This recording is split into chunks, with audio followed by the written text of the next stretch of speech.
Pajangan billboard sepanjang jalan selama 2 bulan ini menghiasi pemandangan keindahan sebuah wilayah. Terasa ada tambahan sambal yang kepedesan. Waktu 1-2 gambar berada di sebuah wilayah sih kayaknya oke-oke aja. Tetapi ketika ribuan gambar berwajah tokoh warna merah dan kuning di mana-mana sepanjang jalan, kok jadi pedes mata ngelihat jadinya. Billboard merah dan kuning bertebaran dan yang pastinya warna merah yang lebih banyak. Bagi pakar komunikasi publik, kita paham mereka ditugaskan memperkenalkan jago mereka ke publik. Pertama, memperkenalkannya dulu, baru setelah itu dibangun citranya. Itu tahap nomor berikutnya. Begini deh, biar masyarakat paham bagaimana cara membuat otak Anda diubah belief sistemnya, semua itu ada ilmunya. Awalnya Anda mungkin tidak kenal dengan orang yang dipajang itu, lalu diperkenalkan, lalu akan diubah citranya agar Anda suka. Otak kita memang mudah diubah sesuai maunya pemrogram selama ada kunci yang dikerjakan, yaitu pengulangan, diperbanyak dan diulang-ulang. Ingat kata-kata Hitler, create a big lie, repeat it, eventually they will believe. Ciptakan sebuah kebohongan besar, ulang-ulangi,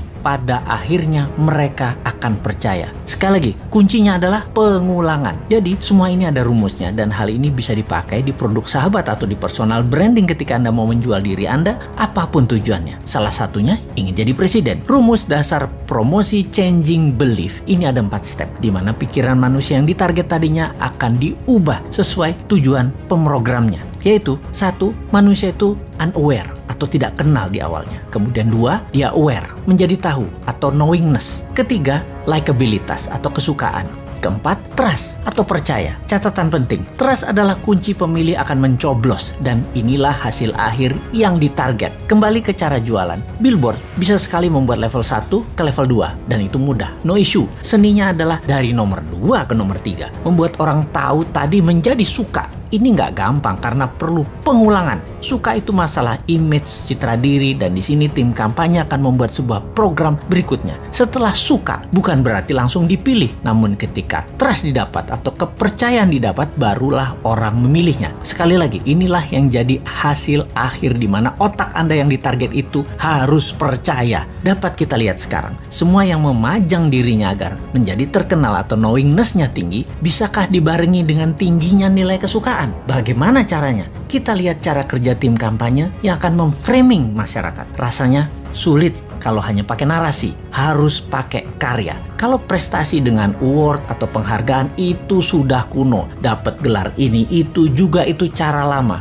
Sulit menaikkan kesukaan dengan cara-cara seperti itu. Sekarang anak generasi IG dan generasi TikTok nggak bisa dengan cara itu. Beda mereka itu. Tapi bener deh, saya menduga dulu alias beberapa tahun yang lalu bahwa di tahun 2024 nanti orang yang menang di dunia digital atau di dunia maya peluangnya besar untuk dikenal dan disukai. Namun fakta menarik, karena ekonomi tidak tumbuh seperti janji kampanye, maka dunia maya hanya bisa mencapai 80% populasi urban atau orang-orang kota dan hanya mencapai 36% di pedesaan atau daerah rural. Alias kalau di total 55% manusia Indonesia ternyata belum terjamah informasi melalui internet dan sosial media. Dalam 5 tahun ke depan dari tahun 2019 ke tahun 2024, kalau ekonomi maju seperti target pejabat negara, maka perkotaan bisa mencapai 100% manusianya terjangkau internet dan 70% daerah rural, area pedesaan dan pelosok bisa mencapai 7%. Tapi hal ini tidak terjadi. Faktanya tidak tercapai.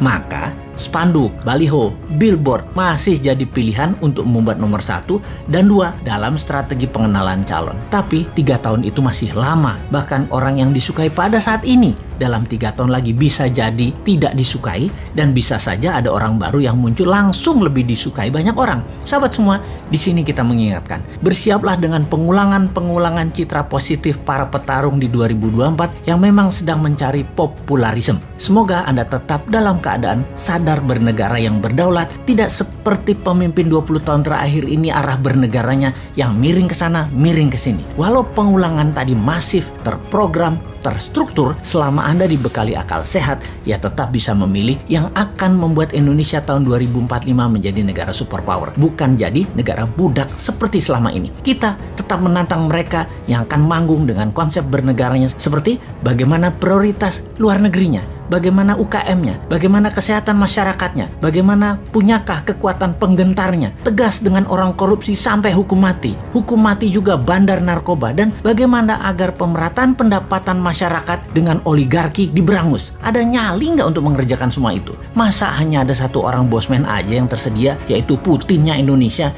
yang kayaknya sih lengkap konsepnya. Ya, gak pantas lah orang bodoh ngaku pinter itu untuk ikut menari di 2024.